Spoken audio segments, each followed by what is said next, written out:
Titanic जहाज की बात जारी रखते हुए हम अब इस दास्तान को आगे बढ़ाते हैं।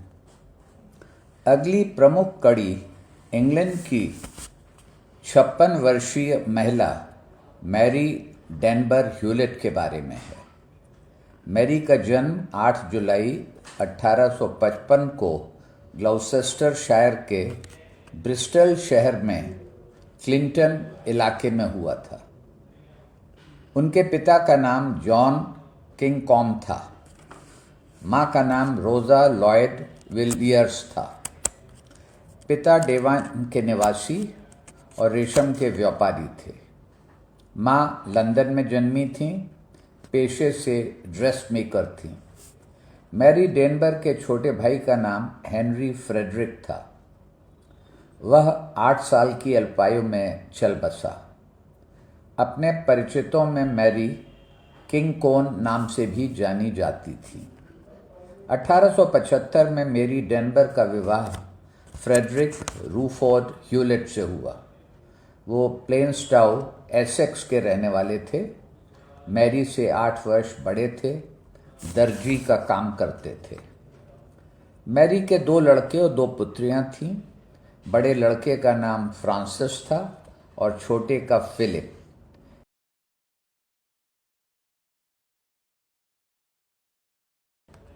बड़े लड़के फ्रांसिस अमेरिका के साउथ डैकोटा क्षेत्र के रैपिड सिटी में रहते थे।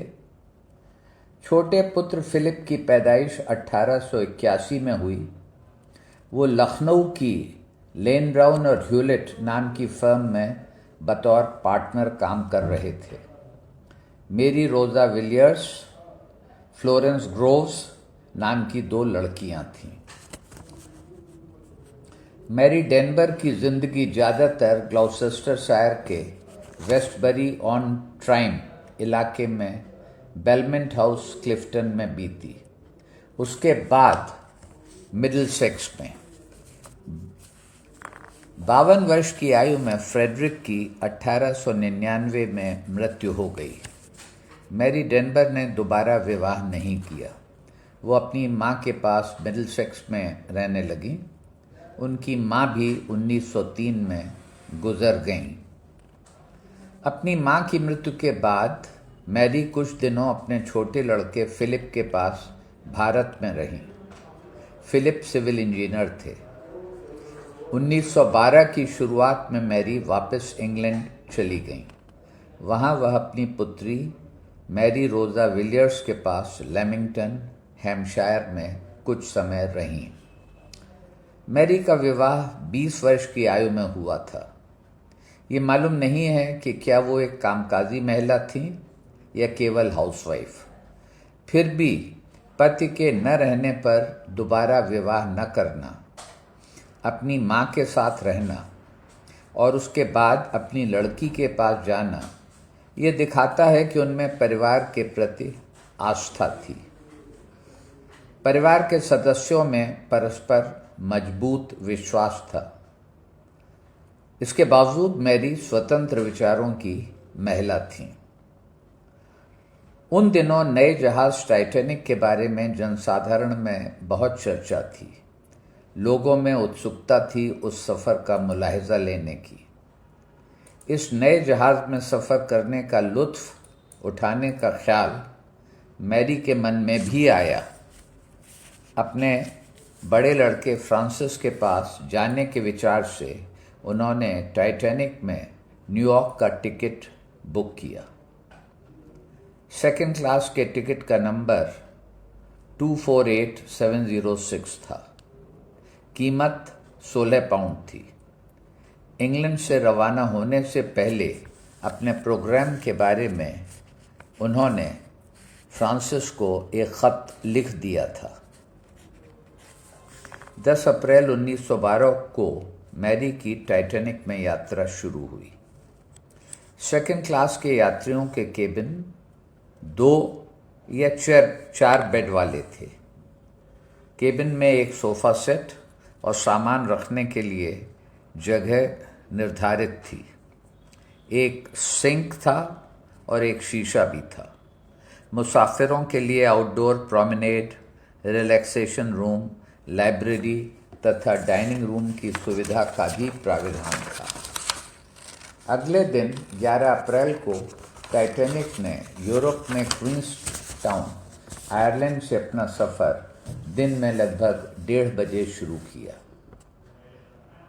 ये पता नहीं है कि मैरी के केबिन में और कौन सह यात्री थे। टाइटैनिक के दुर्घटनाग्रस्त होने के बाद मैरी की लाइफ बोट में उतरने का किस्सा आप पहले वीडियो में सुन चुके हैं। हड़बड़ाहट में कुछ व्यक्ति डूबते जहाज से बचने के लिए पानी में कूद पड़े।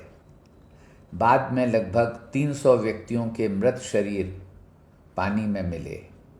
-2 डिग्री सेंटीग्रेड पानी में कोई भी व्यक्ति 15 मिनट से अधिक जीवित नहीं रह सका होगा। पानी में उतरते समय उन्होंने देखा था कि महिलाओं और बच्चों को सबसे पहले टाइटैनिक के बाहर भेजने में प्राथमिकता दी जा रही थी। जहाज के 20 बोटों में कुल 1178 लोग निकल सके। उस नाजुक समय की अफरा तफरी में लाइफ बोटों की कुल क्षमता का इस्तेमाल नहीं हुआ। उदाहरण के लिए लाइफ बोट नंबर 7 की क्षमता 65 लोगों की थी, लेकिन कुल 27 व्यक्ति जहाज से भेजे गए। इस तरह से केवल 705 जानें बचाई जा सकी। ये भी अजीब बात है कि टाइटैनिक में सफ़र करने वाले कुल मुसाफिरों, उसमें काम करने वाले क्रू और जिंदा बच निकलने वाले यात्रियों की संख्या के बारे में विभिन्न आंकड़े मिलते हैं। शायद इसका कारण ये है कि कुछ टिकट बिक गए थे, लेकिन वो लोग फाइनली यात्रा में शरीक नहीं हुए और अब रिकॉर्ड भी उपलब्ध नहीं है। अमेरिका पहुंचने के बाद इवांस्टन डेली न्यूज़ नामक अखबार में छपे मैरी डेनबर के बयान उस हादसे के प्रमुख विवरणों में शामिल हैं। उससे ऐसा लगता है कि वह अखबार के लिए बोलते समय नर्वस नहीं थी। वो रिपोर्टरों के सवाल के जवाब देने के लिए तैयार हो गईं। उन्होंने बताया कि रात में उनके डेक पर बहुत शोर शराबा, हंसी मजाक चल रहा था। इसके बाद वो टाइटैनिक में अपने केबिन में सोने के लिए चली गई। एक जोर की आवाज़ के कारण नींद से जाग उठी। उन्हें ऐसा लगा कि जहाज का इंजन खामोश है। बाहर निकलने पर एक कर्मचारी ने उन्हें भरोसा दिलाया कि सब ठीक ठाक है। फिर भी उस व्यक्ति ने उन्हें डेक पर जाने की सलाह दी। मैरी डेनबर ने तुरंत कपड़े बदले। एक छोटी सी पाउच में उन्होंने अपनी रकम और कीमती आभूषण रख लिए। एक सीढ़ी से ऊपर चढ़ने को उनसे कहा गया। एक भारी कोट लेकर वह निकल पड़ी। मैरी ऊपर के डेक पर गईं। वहाँ बहुत से मुसाफिर लाइफ जैकेट पहन रहे थे। 2 लाइफ जैकेट थामे किसी इंसान से एक उन्हें मिल गई। उसे पहनने के बाद एक छोटी और पतली लोहे की सीढ़ी से वो और ऊपर गईं। उन्हें 13 नंबर की लाइफ बोट में जगह मिली। बोट में सामान्य ज़रूरत की चीज़ें जैसे कंपास, लालटेन तथा पीने का पानी आदि का अभाव था। उस नाव पर सवार 50 लोगों में अधिकांशतः जहाज के कर्मचारी या बेरोजगार लोग थे। 10 महिलाएं थीं, लेकिन कहीं पर लिखा मिलता है कि 12 थीं। बोट के नाविकों को नाव खेना नहीं आता था। मैरी की नज़र में वो अनाड़ी थे। मैरी डेनबर ने कारपेथिया से 3 दिन बाद 18 अप्रैल को शाम 4:21 पर एक टेलीग्राम द्वारा अपने सुरक्षित होने की खबर भेजी। उस टेलीग्राम में लिखा गया था, Groves Avenue, Brondesbury, London, rescued, unhurt, Carpathia. New York पहुंचने के बाद मैरी डेनबर पहले एस्टर हाउस में रहीं, फिर वो एक दिन के लिए लेबर स्ट्रीट के जॉन एल हेवलवेथ के घर पर 907 लेक स्ट्रीट में इवांस्टन में रहीं। एक महीने बाद 30 मई 1912 को जहाज आरएस लेकोनिया से अपनी मित्र मर्सिया को लिखे एक पत्र में उन्होंने टाइटैनिक के डूबने की दास्तान लिखी। उस खत के कुछ अंश नीचे दिए गए हैं। कोट करते हुए, प्रिय मर्सिया, अब मैं जहाज डूबने के हादसे से हुई दिमागी धक्के से बाहर आ गई हूँ। उसके विषय में तुम्हें लिख रही हूँ। मैं सो रही थी, जहाज के आइसबर्ग से टकराने के बारे में बेखबर थी। किसी ने कुछ बताया भी नहीं। अकस्मात मेरी आंख खुली। ऐसा लगा कि इंजन रुक गए हैं। मैं बाहर गलियारे में आई। स्टीवर्ड नज़र आया।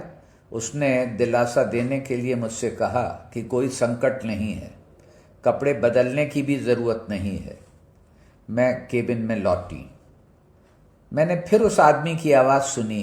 वो किसी से कह रहा था, जल्दी करो। मैंने तुरंत कपड़े बदले, अपना फर का कोट लिया और हैट भी।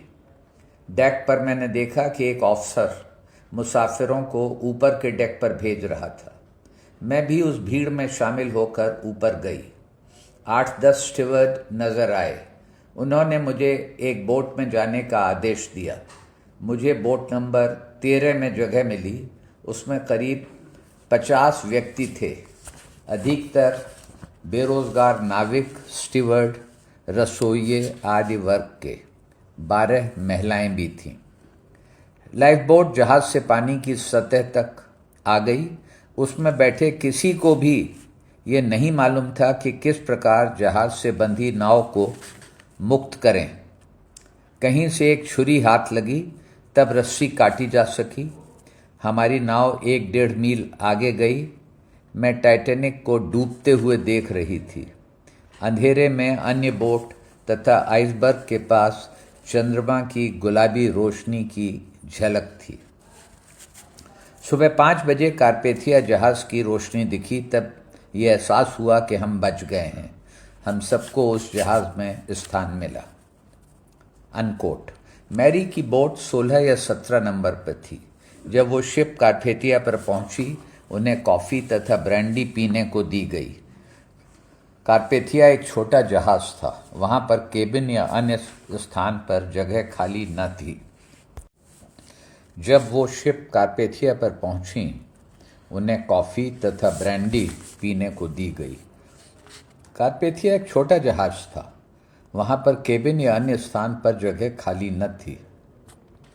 उसके अपने मुसाफिरों के अतिरिक्त 700 लोग आ गए थे। अगले 4 दिन मैरी जहाज की लाइब्रेरी में रहीं। लगभग 150 महिलाएं अपने पति के टाइटैनिक में डूब जाने से अब विधवा हो गई थीं। अपने प्रियजनों को खो चुके इन मुसाफिरों में बहुत सदमे और गम का माहौल था। फ्रांसिस अपनी माँ को रिसीव करने न्यूयॉर्क पहुँचे। मैरी उनके पास लगभग 2 सप्ताह साउथ डैकोटा में रहीं।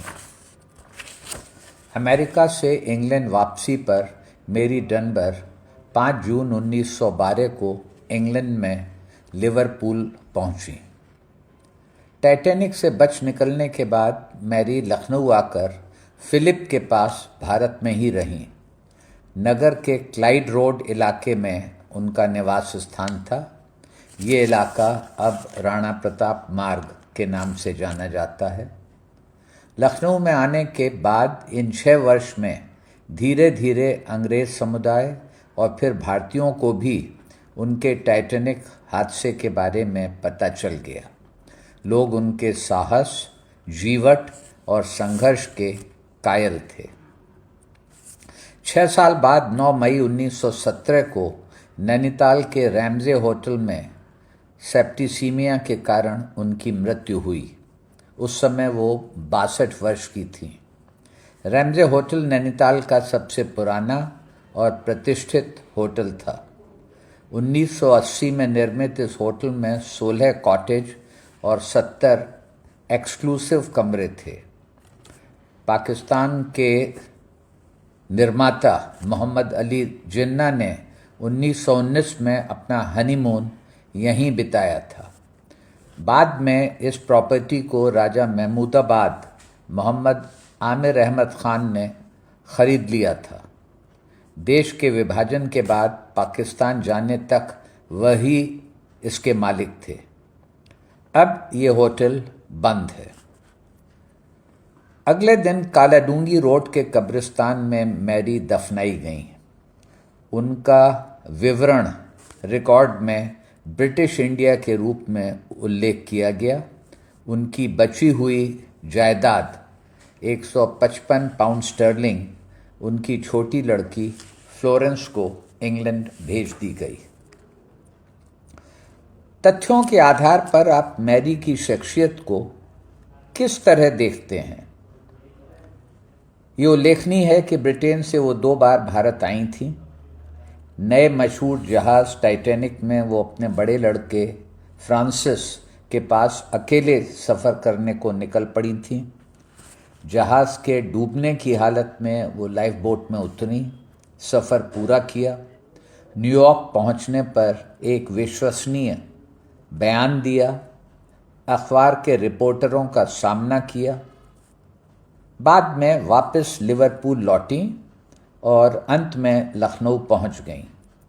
उनके लड़के की फर्म 76 मंजिल जैसी प्रतिष्ठित इमारत में थी।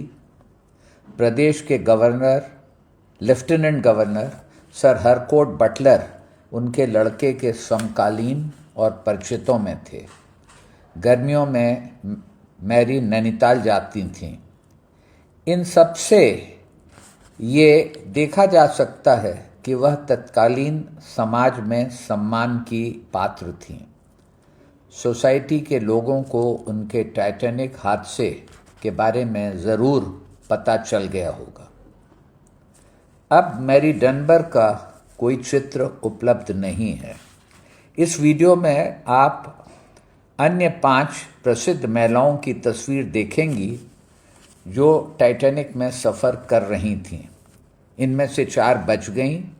उनके नाम हैं Margaret Brown, Elsie Bowerman, Helen Churchill Candee और एडिथ रोजनबॉम, लेकिन ईडा स्ट्रॉस बच नहीं सकी।